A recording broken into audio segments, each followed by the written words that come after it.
So what are the actual facts regarding coronavirus? Hi guys, this is Gabor Speaks today about the facts based on the research we find about coronavirus, or not even the research, just the raw numbers and interpretations. And I want to say that for this video I use data from Worldometer, and I also use data from WHO. Some things I even checked in Wikipedia. So what I want to say is that what I was using is just mainly widely available data that everyone can get easily for themselves. Now, of course, there is a debate how accurate those data are, but yeah, we will get to that. So first thing, when it comes to a number, is one question. Is it really a lot? Because of course, if we hear about millions of people infected and there are millions of people dying already and millions of people in hospital, yeah, it sounds like a lot. But is it a lot? Because I'm not sure. Of course, there is the mainstream media that is really pushing the agenda that this pandemic is really the worst thing that happened to us ever. They are saying things, for example, that, oh my god, today the number of infected people has doubled. Today the number of infected people has reached thousands and thousands of people. And yeah, they make it look like the issue is absolutely horrible. And we can say that as of today, there are altogether 107 million cases of coronavirus. So that is the coronavirus patients that are currently infected. Now, is that a lot? 170 million people, that's more than 107 million people, that is actually more than 1% of the population, of the world population, so it must be a lot. Not so much, because out of this 107 million people, only 0.4% are in severe condition. That's about 150,000 people. So yeah, that is, if we see the worldwide number, not a lot. What we also see is that, of course, now there are people who get infected every day.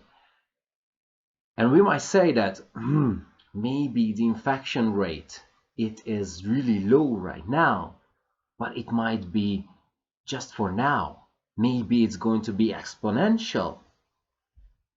But not really. What we see from the data is that it's most probably linear.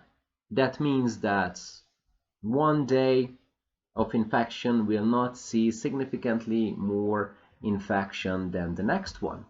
So it's not going to be what you see in the movies, that today one infected person, tomorrow 5, day after tomorrow 500, 1 week from now 50 million. No, it's not like that. It's absolutely not like that. From what we see on the trends, it is a really well behaving virus. It doesn't really infect a lot of people at the same time. Now, of course, what we also see is that there is the curve that we say how many people got infected in a certain period of time. And of course, we also see the trends.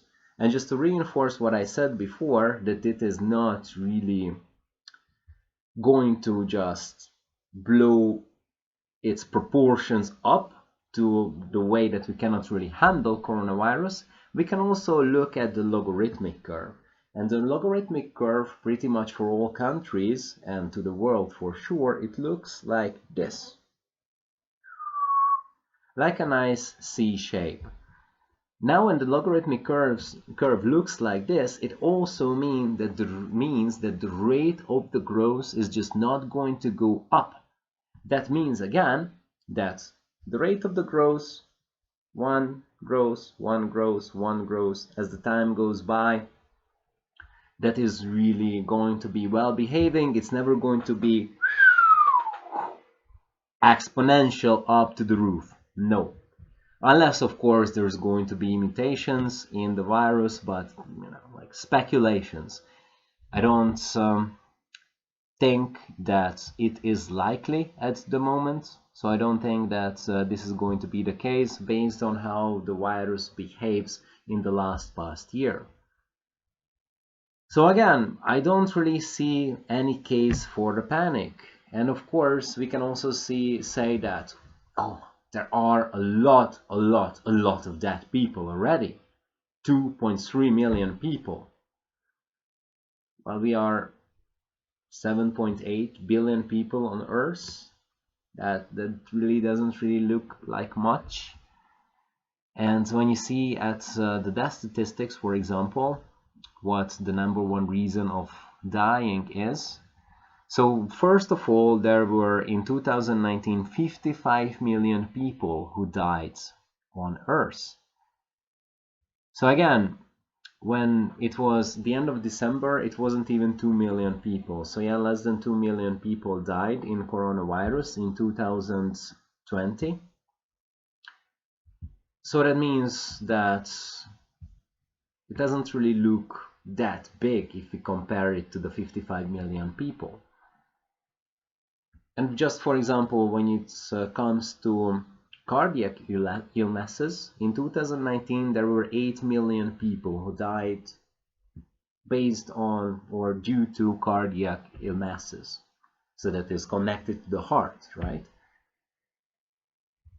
Then again, what we see is that, yeah, this pandemic, it is global, it is happening, it's around, people are dying, but it's not as catastrophic as the mainstream media suggests. And I don't want to say, of course, that those people who die in coronavirus, well, fuck them. No, I'm not saying that. I'm just saying that what is happening to the people who are dying, it might be horrible, it might cause personal tragedies, definitely.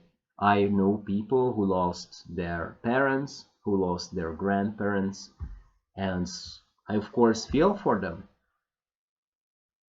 That's one part of the story, and the other part of the story is that I feel that we live in sort of an illusion saying that we just have to sacrifice a little in order to save a lot of lives. Now, what I'm going to argue in my next video is that the sacrifice is not little, and we are not saving a lot of lives with it. So what I wanted to prove is that COVID-19 as a pandemic is really mild. And what seems to me is that our reaction to it is just disproportionate, hugely disproportionate, especially if we look at the numbers of the economics. And that's what we are going to do in the next video. And in the meanwhile, please tell me, what is it that you think about coronavirus? What is it that what you think about the severeness of the situation and the severeness of the pandemics? I'm interested in getting to know your thoughts. Please write me a comment and check out my next video on the economics during pandemics. Stay tuned. This is Gabor Speaks.